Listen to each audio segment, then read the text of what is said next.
U.S. Attorney Preet Bharara also says the scope of the allegations may prompt people to put their money out of Wall Street and stuff it in a mattress.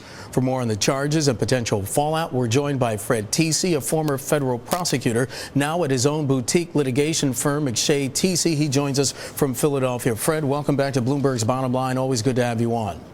Mark, thanks for having me. Great to see you here. Fred, what's your first reaction to this news today?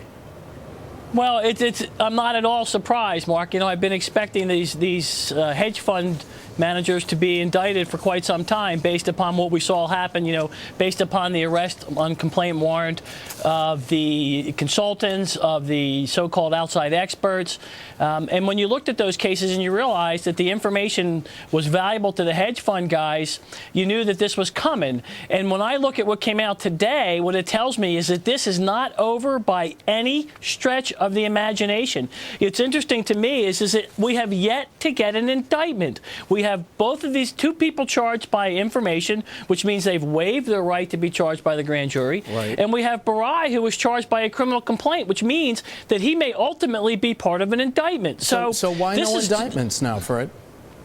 Well, because I think the U.S. attorney isn't finished yet. You know, I suspect, which I've been thinking all along, is that the grand jury has been looking at this for a long time and is going to return an indictment that's going to include all of this. And these guys have all agreed to cooperate and plead guilty. If you read Pflaum's plea agreement, which the government released, and the other guy's plea agreement, they have both agreed to testify against other individuals if called to do so by the government. And if they do, the government's agreed to try and lower their sentences. So I think the grand jury is still working on this. Fred, so far this investigation is concentrated on a group of hedge fund portfolio managers. Any chances that this may expand?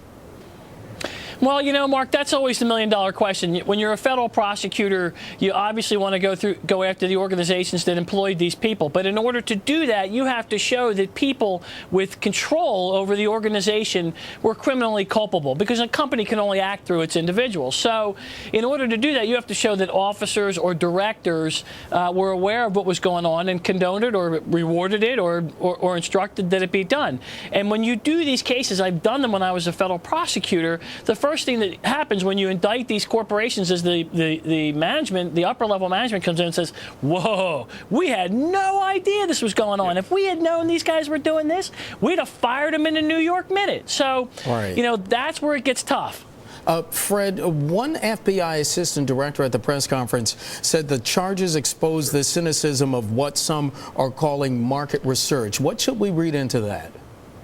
Well, you know, it's interesting. I had this conversation with a good friend of mine today who worked on Wall Street for years. You know, Mark, there's a big difference between hard work research and the fruits of that research. You know, if you go out to every retail operation, if that's in your sector, and see what's on the shelves, or call around to suppliers to find out who's doing what, and they release public information, that's good, hard-earned research that gives you a competitive advantage. But that's not what happened here. I mean, to pay some guy to give him inside information on the development of the iPad, to pay inside managers for these different computer companies to give them purchasing decisions that they were going to make for components going forward. Right. That was what we would call almost trade secret information. That's information that should have never gotten out. And those managers knew they shouldn't have given it to anybody else. And quite frankly, the hedge fund guys are smart enough to know that they're not supposed to get it either. All right. Former federal prosecutor Fred Tecce, now with McShea Tecce, joining us from Philadelphia. Fred's always good to have you on. Thanks so much. Mark, thanks for having me. Take care.